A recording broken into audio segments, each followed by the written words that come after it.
MedBix Webcast is a new kind of healthcare media channel to break the silo mentality and foster interdisciplinary thinking. Our mission is to fill that gap and to create a curiosity through different lenses, tapping the passion that guided the historical figures in medicine and bringing present-day groundbreaking research to the front lines. We interview physicians and leaders in the industry about present-day healthcare challenges on our live.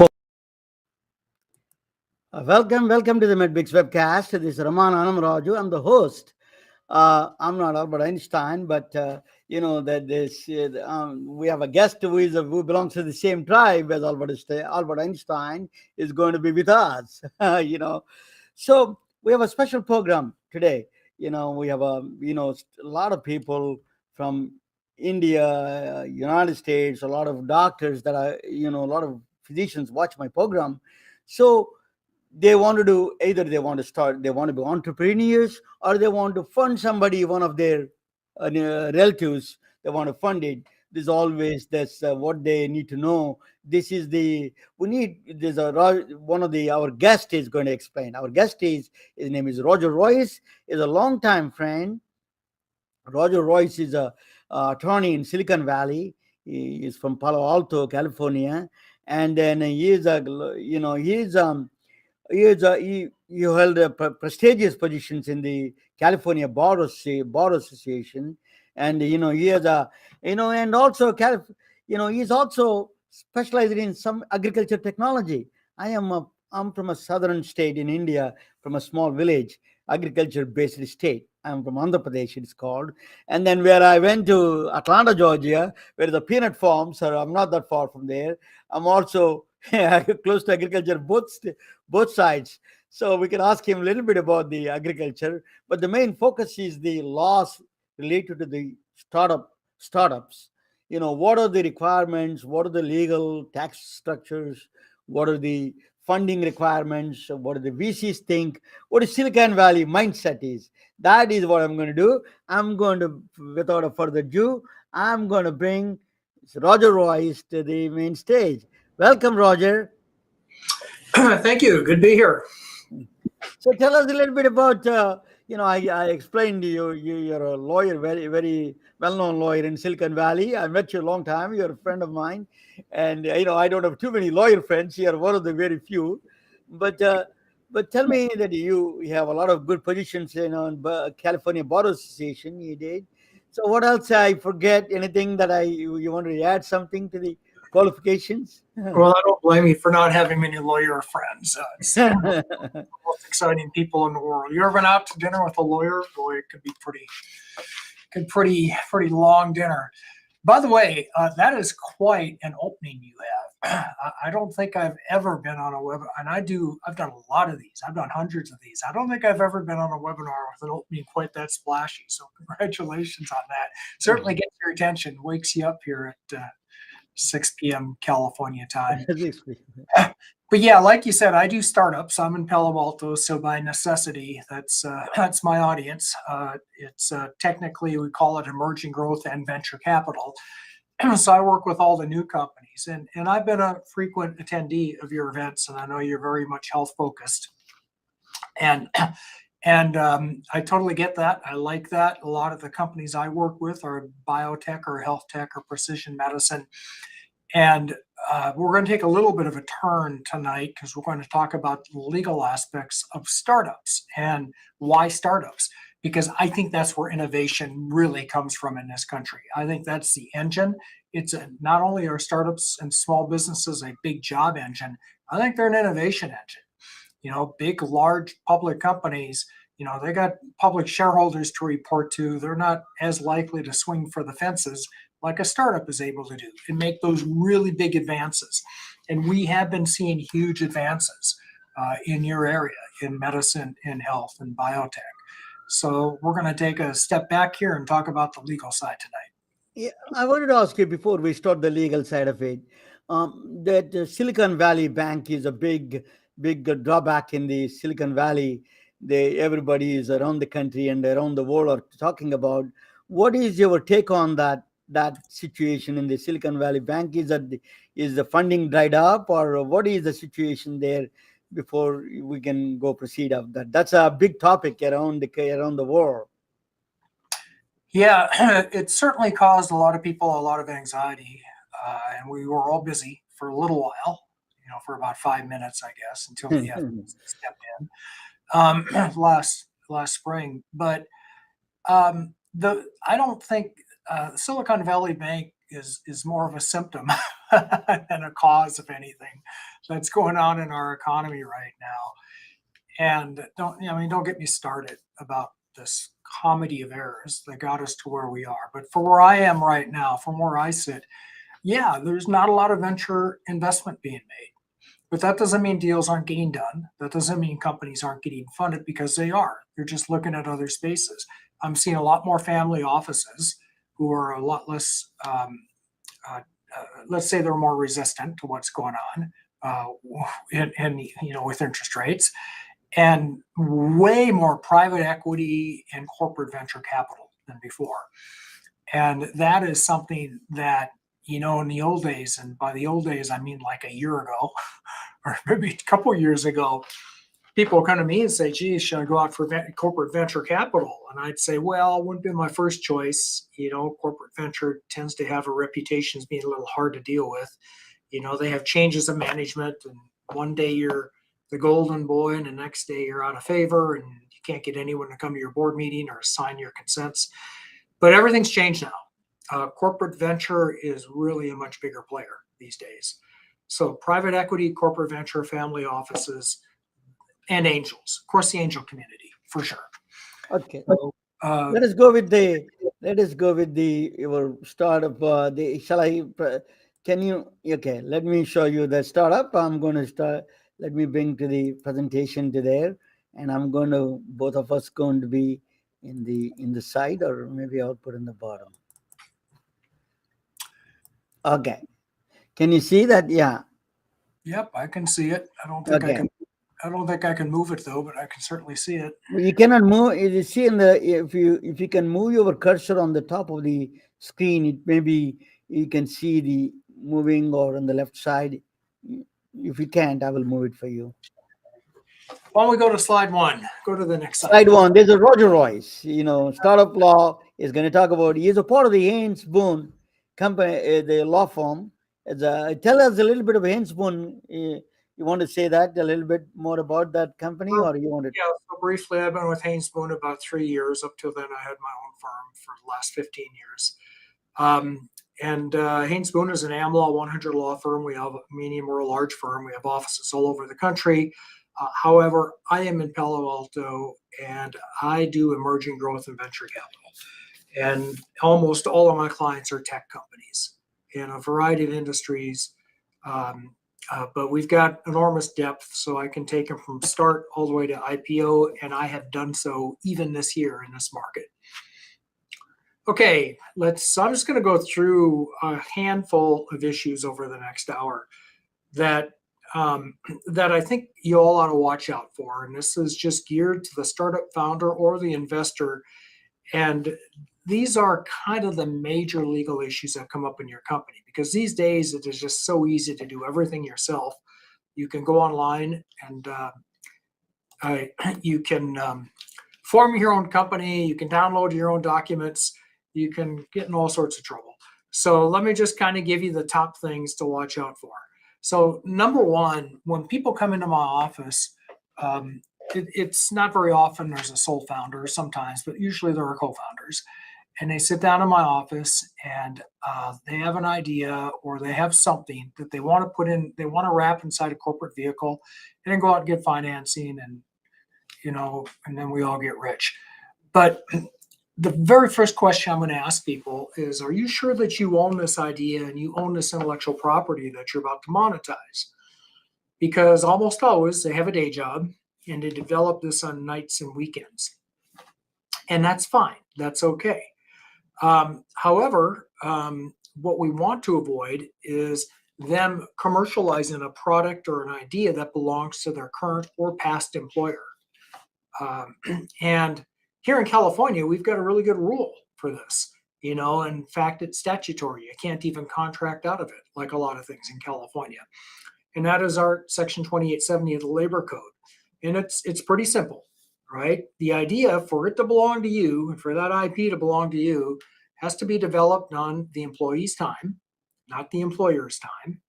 The employee cannot have used the employer facilities, so you weren't doing it at work, typing on their computer, using their lab equipment, etc. Thirdly, not related to the employer's business. And then fourthly, it doesn't result from work performed for the employer, right? So if you were hired to build a widget and you came up with a gadget, the gadget belongs to your employer.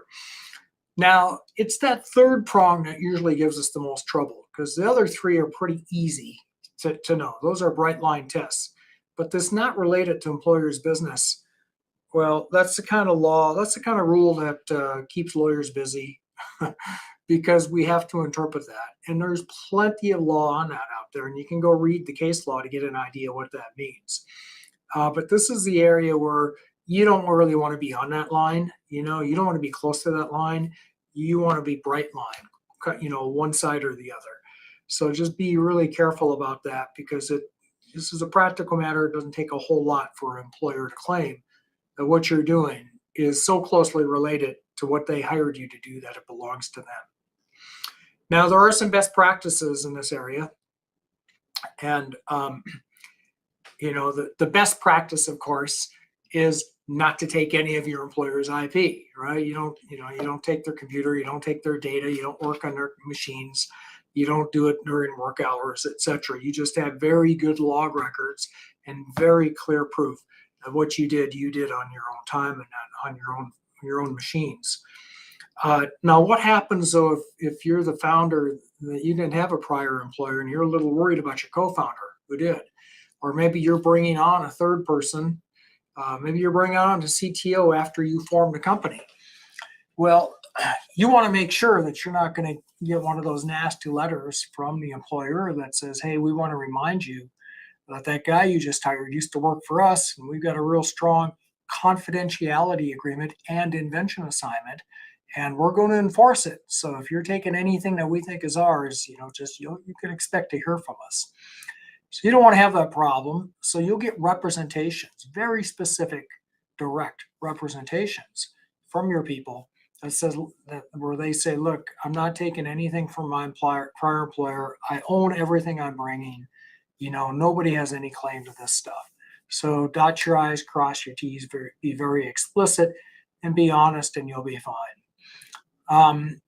If, however, you do happen to be close to that line, all I want to say is avoid social media. Social media, it's kind of funny. This week I've been watching this.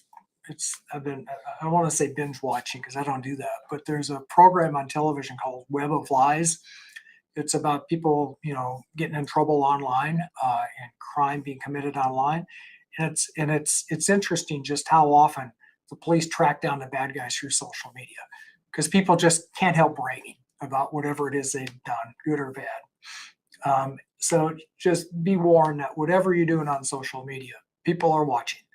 So you wouldn't want to post about your great new startup company while you're employed by some other company. That looks really bad. It's technically possible, but you're just asking for inquiries. So claims by prior employers, let's avoid them. That's kind of like number one. It's the very first thing. Okay, moving along. This one, next slide, importance of documentation is the next slide. And, I can't stress how important paper is in this case. Even if it's electronic paper, you got to have something, you got to have agreements, you got to have something in writing. You need to have evidence. And it's almost every other day that I see people that just wait too long. In fact, just today I talked to somebody who has been operating informally for more than a year with his or her co-founders. And I'm telling you, you're just asking for problems. You're just asking for trouble, because people's memories are going to change. Their recollection of events is going to change. When it comes time to do that financing, they're going to remember that they were promised a different amount of ownership than you remember them having, if you ever even had that agreement. So don't just rely on emails. That's really bad. It's easy to say that's not an agreement. Get your documents in place. The sooner the better, the sooner you can sleep at night. It's just really, it's just a tragedy when I see this. And I do often. You get a company like that salmon swimming upstream, they've managed to make it. They've got product market fit, right? They're in the right place at the right time. They got the right team put together. And they got an investor that really wants to invest in them. But they messed up because they didn't get anything in writing, and now nobody knows who has what. You are dead on arrival, my friend, dead on arrival. That company is done. Now, theoretically, you can go back and get everybody to agree later, which is what we all think is going to happen. I will tell you, out here in the real world, it's not how it always works out. All right, so equity ownership, that's the big one. Of course, that's the one everyone thinks about, right? So you're going to write on a napkin, I own 5%, I own 50%, whatever it is. And I've seen a lot of napkins like that. These days it's emails, but in the old days, it was bar napkins. And I'm not kidding. I've seen so many people come into my office holding a napkin. So that's the easy part, equity ownership. But there's a lot of other things. Vesting. Are you going to put a vesting schedule in an email? Not bloody likely. I think you're going to want to have an agreement. Investing super important, because what if somebody leaves before you start, before you get going, before you get traction? You need those shares back, those unvested shares. You know what vesting is? That's the idea that you earn into your shares through continued service to the company, right? Now, that is super important because the founders have a pool of stock, and the optionees have a pool of stock, and the investors have a pool of stock. That's kind of how I think about it. Well, your option pool is going to be X. We all know that. We're not going to change that. The investors are going to take what they want.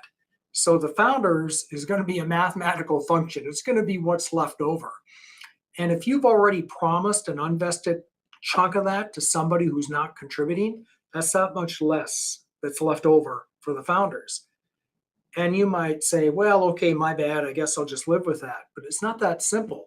The investor may say, and I have seen this happen many times, look, I don't believe that you remaining founders are going to stay with this company with how little a stake you have left. You gave too much away, right? You should have had vesting, so the person who's not contributing is forced to give stock back to the company when they leave before you get to traction. Third place, this comes up. This is more subtle. This is one you probably wouldn't think of unless you've been through it, several times. Eventually, people are going to be making contributions in a typical startup scenario. They're going to be putting in cash, services, intellectual property, facilities.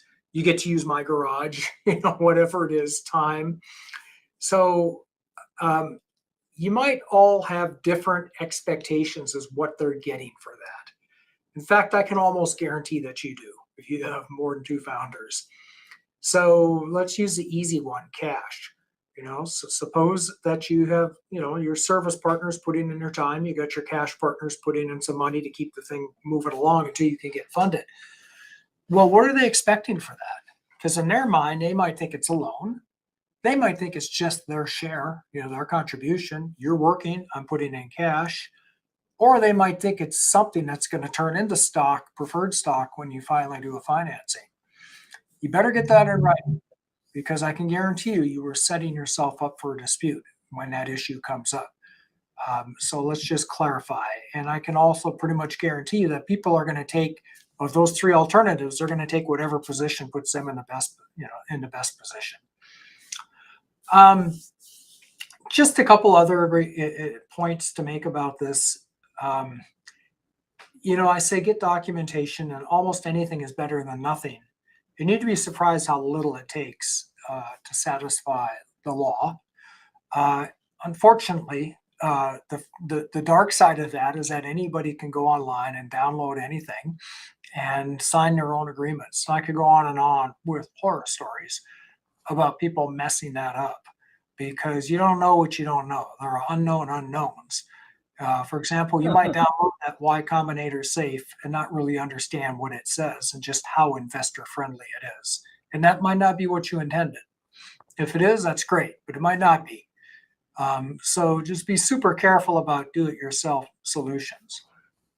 Or you might download all those corporate documents and form your own company, not really understanding what that means for your contribution and what assets you've assigned to the company, what you've held back, or what you haven't, or what you should have, etc.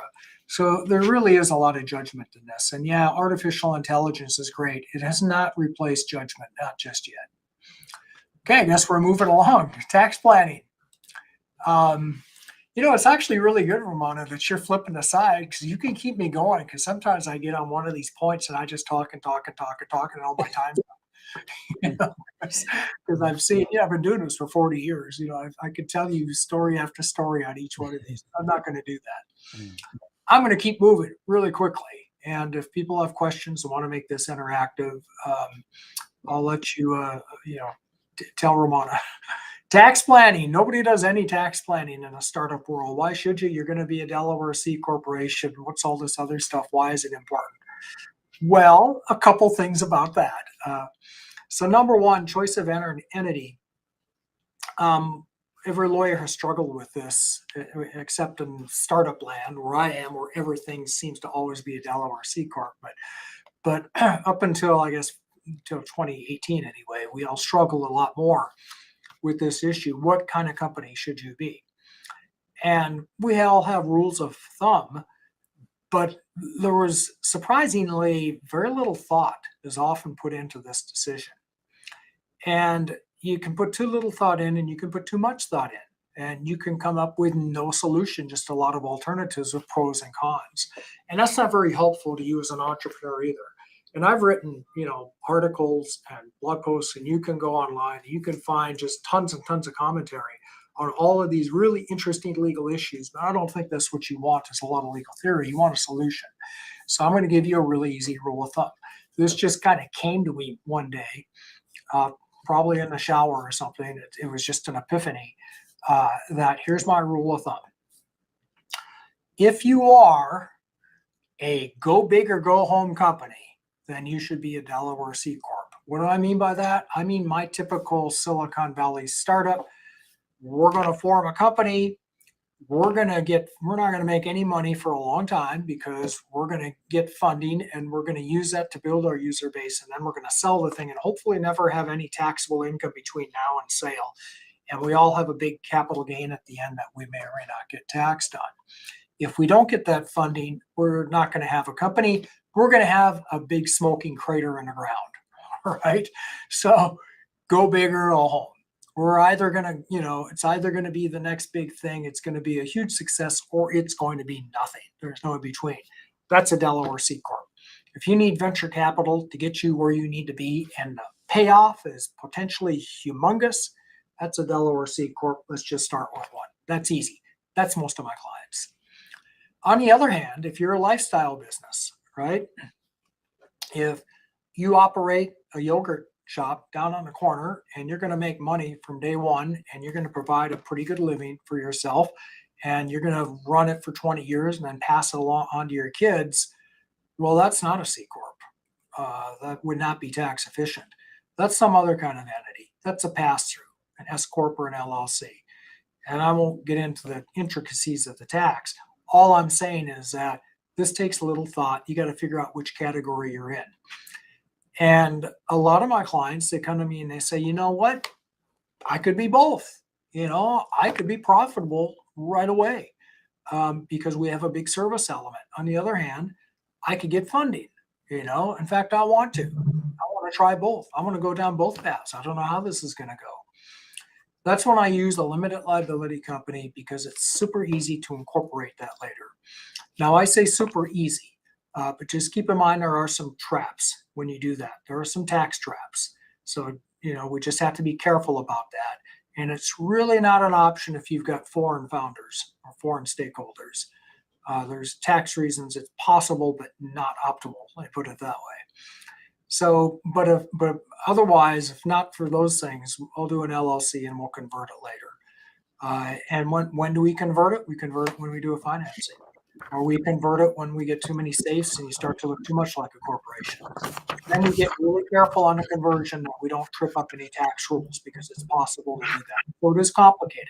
Got to warn you, flexibility is complicated. Just keep that in mind. That's a maximum mind.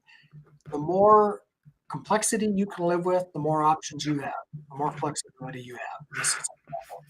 Now, the final thing I'll say about tax planning, since we're already talking a lot on this slide, is the four greatest letters that ever entered the Silicon Valley, QSBS, qualified small business stock. It is the biggest giveaway I've ever seen. And it is really such a huge benefit to investors. I think that is part of what's fueling a lot of the angel fueled startup growth, which is a very good thing for this country, no doubt about it.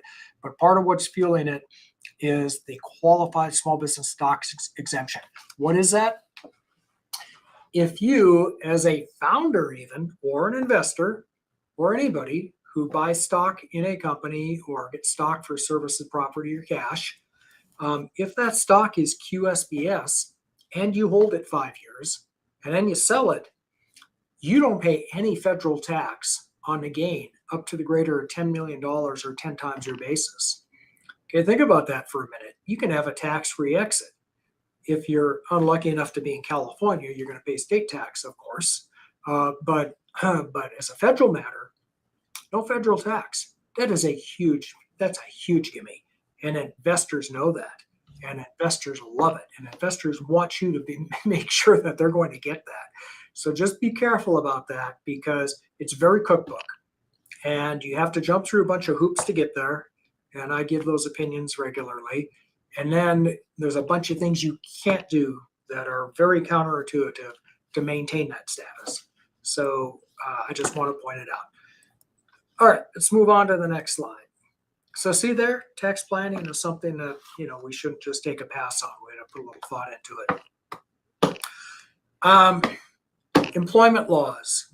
We need to be careful, especially in startup land, because startup companies don't have a lot of cash. They don't really want to pay workers' compensation premiums. They don't want to pay payroll taxes. They don't want to pay their payroll service provider, to set up, accounts, etc. So they just misclassify everybody and treat everybody as independent contractors. That's another dead on arrival issue. That's an issue that could, kill the company. And the way I like to describe it, I don't know how many of you have ever listened to Reid Hoffman's podcast, Masters of Scale. He has one particular episode called Putting Out Fires that I reference a lot because it's such a good episode. And he talks about when they were building PayPal. And in any startup, you're going to have all these problems. Some of them deserve your attention and some technically do, but practically they don't. You got to let those fires burn because they're relatively small. Other fires are huge. They're the California forest fire. They're forest fires. You can't ignore those because they're going to take down your whole company.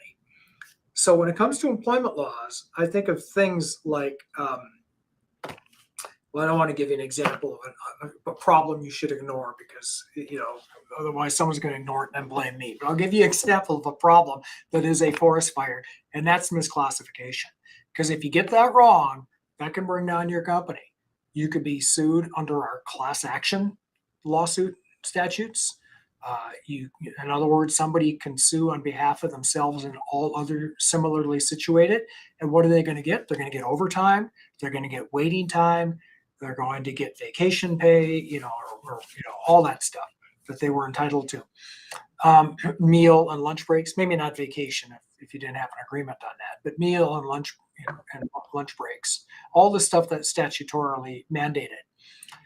That can be huge. That can be really huge. Plus, you could have the taxing authorities after you because they're going to want back taxes that, of course, the putative employee did not pay. Now they're going to look into you, the employer, the startup company, to pay it. Workers' comp is going to be wanting their premiums. And by the way, workers' compensation is one of the few government agencies that will use the criminal statutes to enforce compliance with their obligations. And that's bad like you wouldn't believe. And then finally, California has a relatively recent wage theft law where they will go after the promoters of companies if your company doesn't pay its wages. So you got all sorts of problems if we get this wrong. So you can't get this wrong. And that's the big takeaway. And I'm talking mostly about California because this is a very tough state on misclassification, but it's state by state. And we now have the Department of Labor, federal Department of Labor, kind of getting involved much more in labor law in this area than they used to be. And for example, they've been bringing enforcement actions related to to non-competes, which are illegal in California most of the time anyway, but maybe overly broad non-solicit agreements. I'll talk more about that later. Let's just say that there is a developing area of federal labor law, and the developing area of federal labor law really wants to, the Biden administration really wants to adopt the California rules nationally. And for those of you that are not in California, you are not going to believe it until you see it. I know that because I see lawyers come into this state from other states, and I explain to them what the rules are, and they never believe it. They just don't believe it. They say, nah, that just can't be. That just can't be. You can't get an employee to agree to that, right? Is it that hard to enforce an arbitration agreement? That just can't be.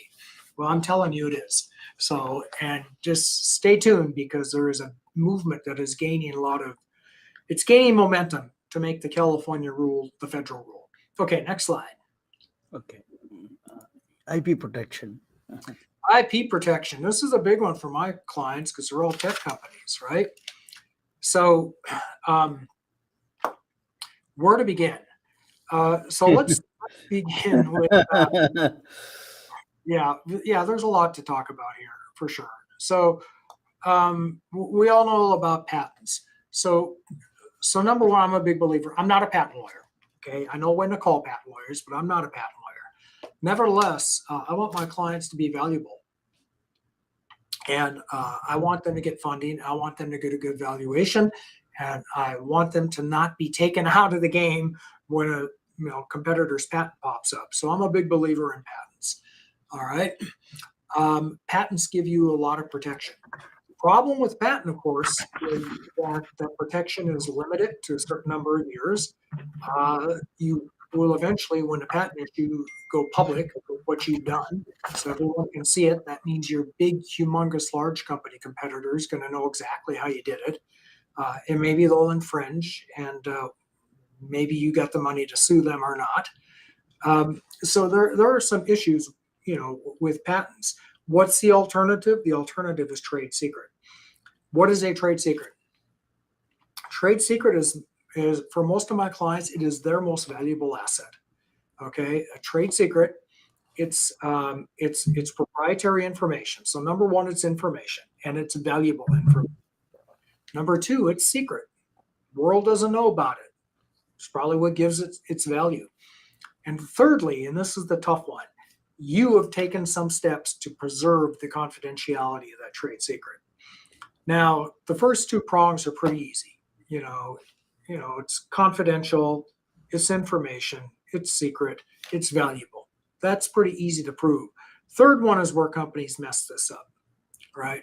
The third one, have you done enough to keep it secret? So do you have NDAs in place? Do you have NDAs, confidential information agreements, with all your employees and contractors, and NDAs with everybody you show this to? Do you have a good trade secret policy so that not everybody in your company can easily access your trade secret information? Do you have a good cybersecurity system? So you're not making it super duper easy for it to get hacked. You have to take reasonable steps to protect it. And you might be surprised how little it takes to lose trade secret protection. For example, there was a case during the COVID lockdowns about a company that a tech company that didn't know how to use Zoom. Imagine that. And they opened up their Zoom call to the public, and on that call, they disclosed trade secrets. Well, guess what? It's no longer a trade secret. It's out there. So that's a super careful one. So I know what you're thinking out there. You're saying, okay, well, we got, I got this valuable. That sounded a lot like a patent, which you just described. It sounded like an invention. So I got patent protection. I got trade secret protection. So I think what she said is if I file a patent, everyone's going to know about it. But then I got patent protection. If I don't file for a utility patent, no one will know publicly what I'm doing. But I don't get this federal protection, and I could easily lose it. So what do I do here? Right? So that's kind of the trade-off. And here's, again, rules of thumb are risky, but I'm going to give you one anyway. And keep in mind, you need a lawyer. I'm not your lawyer. Talk to a lawyer when you do this, because it's all fact-based analysis. And that goes for every single slide, by the way. But here's a good rule of thumb. If what you have is easily reverse engineered, oh boy, you better have a patent, right? Because that's the only way you're going to protect it, right? Because if your trade secret gets reverse engineered, it's no longer a trade secret, right? On the other hand, if what you have just cannot be reverse engineered, I might keep that as trade secret. And most companies I work with, they have patents and they have related trade secrets that are going to constantly be changing, like their software code, which is usually trade secret, and then patents, some other aspect of their invention. That's kind of step one of patent strategy. And in my book that I'll talk about a little bit, I've got several chapters on patent strategy that are more business related that we can go into, but that's the legal aspect of patent strategy. All righty, why don't we move on to the next slide? How are we doing on time here? Boy, we are like right exactly on. Good job, Romana, with those slides. Trademarks. I know I just told you that my client's most valuable asset is trade secret. Their other most valuable asset is trademark. Kind of depends on the company. And let me tell you why. So think about what a trademark is, right? It is your right to protect, to keep people from using your name, your logo, your fanciful design, something like that. It is really inexplicably tied up with your brand for a lot of companies. I mean, just imagine, would there be a Snapchat without the Snapchat trademark? You can think about that for a lot. Would there be a Twitter without the Twitter trademark? Well, I guess there would be. I guess now it's X. But unless you got Elon Musk promoting your company, you probably want to be really careful that you own your trademark and you're protecting it, right? So the first thing you should do, because you want to avoid the scenario where you put a ton of money into building a lot of goodwill, meaning customer market recognition and acceptance of your mark and the identification of your mark with your business, your product, your service, before you put a lot of time and money into that. You want to make sure somebody isn't going to come along down the road and say, cease and desist. You're using my trademark. That's infringement. So stop, please stop. How do we do that? Number one's really easy. Do a Google search, right? Or a Chat GPT search these days, I guess, or a Bing chat search or something. Do a search. Do the easy, cheap, free one now. Find out if anybody is out there using that mark. Number two, go in the Patent and Trademark Office and do what we call a knockout search. Make sure nobody has registered that trademark. And then number three, we will file a registration. And I'm not going to go into all the reasons why you want to do that. I'm just telling you, you want to do everything you can to protect that mark, because you might be in the kind of business that your brand is going to be so tied up with the mark that if you happen to lose it, you lose a lot of your value. And I have worked with companies that have come out to the edge of that, and had to negotiate big settlements because, look, if my name isn't, XYZ anymore, people are not going to know who we are, what we do. They're not going to come back. So just be super careful about trademark. And we could talk a lot about trademark. What's a strong brand? What kind of brand to use? And you want your trademark, not to be subject to challenge if possible. By the way, think of the most powerful brand, the powerful trademarks that you know of, right? Think of, what do they all have in common? Well, when they first became trademarks, they were not descriptive. Now, some of them eventually became descriptive and they lost their protection, right? By descriptive, they don't just describe what you're doing, right? So I couldn't trademark lawyer, even though I'm a lawyer, I couldn't trademark that. That's merely descriptive. So, and they're not words, commonly, used words. They're not even foreign words that have that same meaning. Sometimes they are, but that's not a great mark. That may be subject to challenge. What they are is made up words, right? Google, Exxon, Xerox, Twitter, those are the best brands, because people aren't going to say, oh, well, that's just descriptive. You can't trademark that. Okay, we're on to another tax related issue. And I have to spend some time on this because this is a sleeper issue. It's just so hard to miss. And and I don't want you to miss it. And this is another one that you might not believe it if I don't tell you about it. And it's not just taxes, it's employment related taxes. And these issues loom large in the startup world because everything you're creating is based on sweat equity, right? You're building it through your services. Well, that's a bad answer in tax oftentimes, because we've got a couple of rules that, let's think of it this way. The tax law disfavors compensation. It disfavors income from services, and it favors income from capital. In fact, if any of you have about a year of your life to devote to it, you might read, there's a famous economist just wrote a book on wealth taxes and how capital is increasing throughout the world at a higher rate than service wealth is. And this is one of the reasons why capital gets taxed at a lower rate than services. And I'm not going to get political. I'm just telling you that the tax law disfavors services income. So we want to avoid that if we can. And a lot of times we can't. We can plan into it. There's a big difference between selling the product of your services, which is an asset that you've created. Big difference between that and being paid service income to develop that asset. And sometimes a lot of our planning is around that on the tax side. But I'm not talking about anything even that esoteric. I'm going to go to the biggest issues in startup that are going to hit you. Number one is our Internal Revenue Code, Section 83. And that's the code section that taxes people on the receipt of property for services. Well, think of a good example of the receipt of property for services. Can you think of one? I can think of one. Stock. People get stock all the time for services. That's the wrong answer. We want to avoid that result as much as we can. And there are plenty of ways to plan around that, right? We can get our stock for compensation and tie it to a vesting restriction.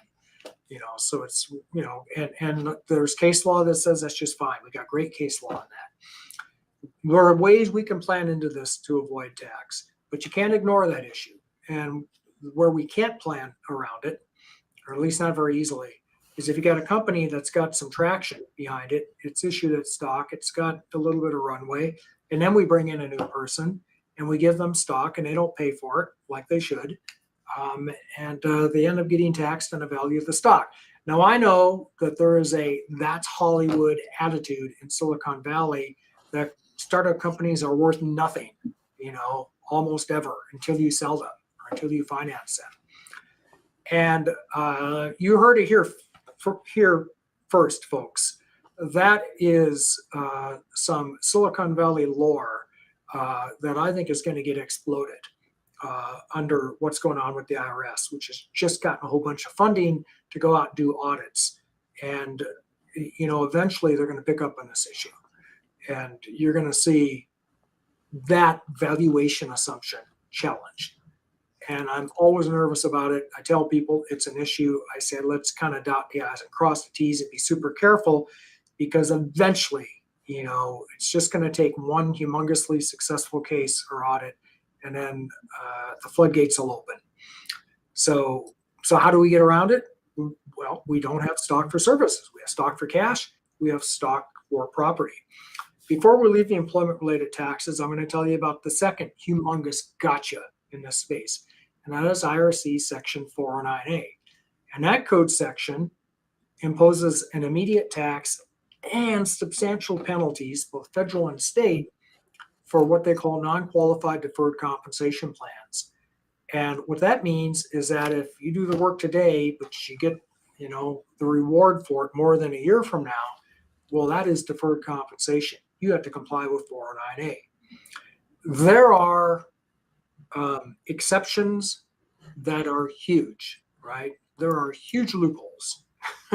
Hate to say loophole, but there are huge ways to get out of the requirements of 409A, to not be subject to 409A. But you need to know about them, and we need to plan them. And then when we can't get out of 409A because the facts don't support it, then we need to comply. And for the most part, 409A is just paper. You just got to have the right paper in place. But you'd be surprised how many companies don't do this. And because the IRS has not audited startups, they get away with it and they think that it's okay, and until that day of reckoning comes. All right, let's move right along. Securities laws. Yeah, securities. This is a big one. Again, it's so easy and today to just go online and download a safe, a convertible note. You can even download preferred stock documents. You can get so much trouble on your own without knowing it. It's the equivalent. I do a lot of medical, a lot of doctors here. It's the equivalent to do-it-yourself brain surgery. In my world, going online and downloading documents and selling securities. And if you don't believe me, I can introduce you to people sitting in jail right now for getting them. Right? It's serious stuff. Now, let me tell you why. You have both federal securities laws and state securities laws to comply with. And the federal side is, I feel like it's a little more cut and dried because we have one federal government in this country, but we've got 50 states, right? And most of them have some sort of what we call blue sky law. It's a state securities law that requires you to comply with their laws. And some states are a lot easier than others. The Western states tend to be a lot easier, but not always. Washington's got kind of a weird statute. The Northeastern states tend to be way harder. They want to make it hard for you to sell securities. So you really have to know where your investor is, and you have to make sure you're complying with the laws. And by the way, this is true even if you're crowdfunding. Even if you're on a crowdfunding platform, you still got to comply with the law. You still got federal and state compliance. And this is your obligation, right? This is the obligation, of the company. By the way, have you been following the cases recently, the cryptocurrency cases, right? We had Sam Friedman. not that one. I'm going to get to that, but why am I spacing it? I just wrote an article on this, a blog post, XRT. Anyway, there was a securities fraud case where the SEC, not securities fraud, sorry, securities compliance case, where the Securities and Exchange Commission brought an enforcement action against a company claiming that their token was a security. And it was sort of a mixed decision because the court ruled, it's a district court, they ruled that, well, it's not a security when it's traded on an exchange, but it is a security when it's just sold directly to institutional buyers. Okay, and just this week, last week, we got another court that went the other way on this issue that says, well, not so fast. We think it is a security in our court when it's traded on an exchange. This area is just so uncertain, the securities law around tokens. And it has been for a long time. And it's basically chased all of my crypto companies offshore. So I really don't do that work anymore because they're all, doing it in Singapore or Cayman or wherever they've gone. But nevertheless, we have U.S. investors in crypto and in tokens, and we have issuers who are going to be real surprised to learn they're subject to U.S. law. And we also have a Securities and Exchange Commission that, why bother with regulations when we can just go do enforcement actions? And that way we can really stick them, gotcha. We didn't tell you what the rules were, but hey, it turns out you're in violation of them. Well, I'm not going to talk about that. What I want to talk about is if you look closely at that case, they didn't go after only the company that was issuing the tokens. They didn't go after only the company that was actually using the tokens and giving them utility. They went after the founders of the company individually. Okay, so think about that. When you violate securities laws, it's not like any other creditor where you might be able to hide behind that corporation I set up for you or that you did online. Because when it comes to federal agencies like the SEC, you're not dealing with a creditor. You're dealing with an avenging angel, and they come after you personally. You know who else does that? I'm going to talk more about that in the next slides. So Yeah. put a pin in that. Before we leave securities, I want to talk about two Sorry. other things. Oh, sorry. Yeah, back to the securities laws. Personal liability. Let's talk. I want to finish on it. There's a couple things I want to say about securities laws, Okay. if you don't mind, because this is really important. The other thing we've been watching in the cases a lot are the fraud cases. FTX, Theranos, Nikola, et cetera, et cetera.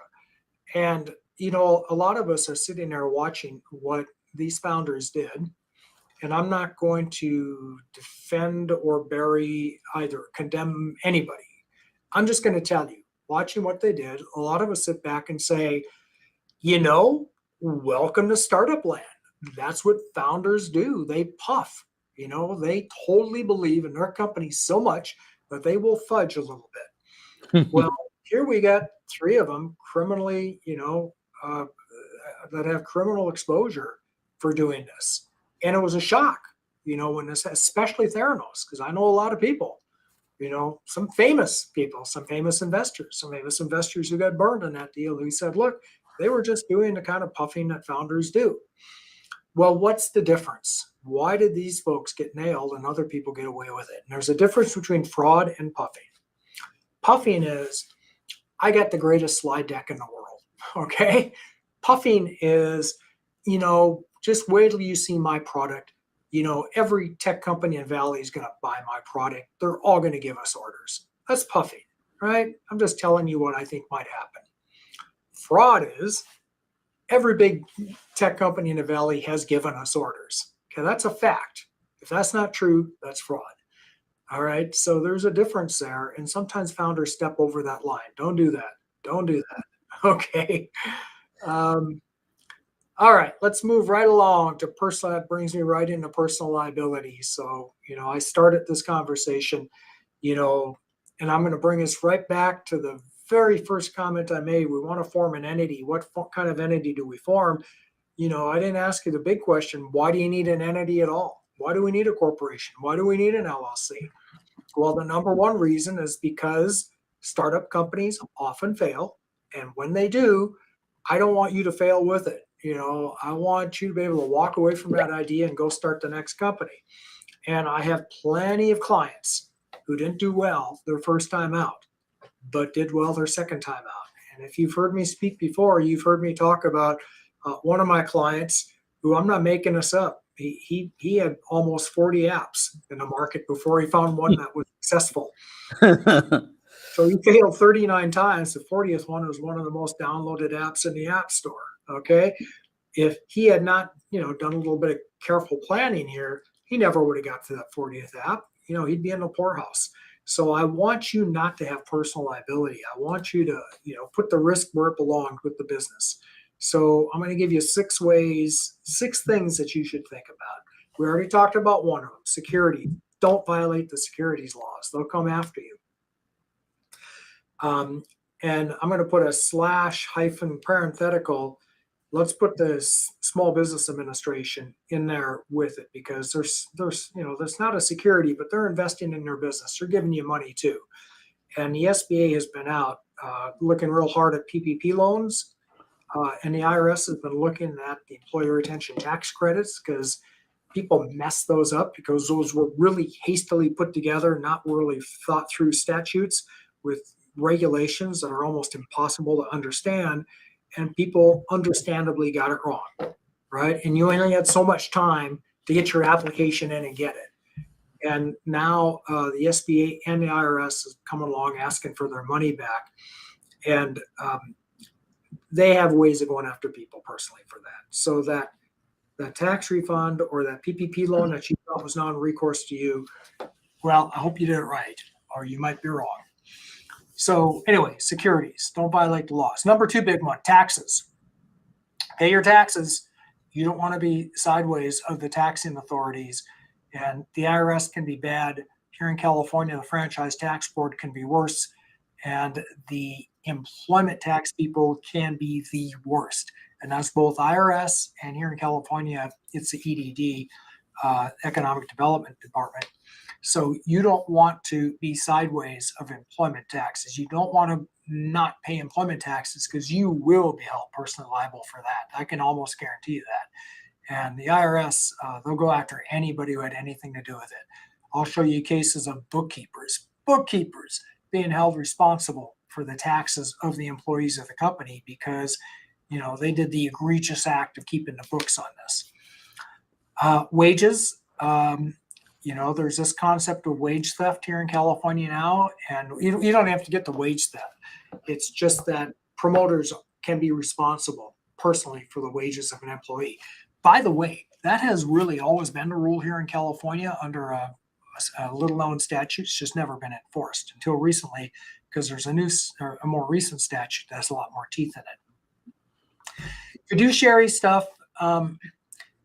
This is directors and officers. What I would say about this is you really ought to have D&O insurance. I know it's expensive, but if you've got stakeholders, you know, meaning investors or lenders for that matter, really get insured. You know, get insured because if things go bad, they might come after you personally under a theory that you were just grossly negligent with their money or whatever. You don't want that problem. Get insurance because fiduciary is another way they get you. And then fraud we talked about, don't do it. I had a client ask me one time, says, how can I ensure that I'm not going to get sued for fraud? You know, given all these terrible stories you told me. And I said, I got an idea. Don't commit fraud. Okay. You can insure. You know, I can't even ensure you won't get sued, but that's a good strategy anyway. And then finally, contract. So in other words, if you sign a lease, your landlord's probably going to want you to guarantee it. Try not to if you can, especially those big leases, because that's how they'll get you. They'll say, look, you agree, you know, you contract it. So where are we on time? We are right at the top of the hour. So at the top of the hour. Let me just Roger Royse. That is let me come together and that's a Roger Royse. Is the law firm is a Roger Royse. What is the email address? Can you read that one more time, Roger? Yeah, I'm not hiding. If you Google my name, Roger Royse, Royse with an S, Royse, you'll find me. But it's Roger.Royse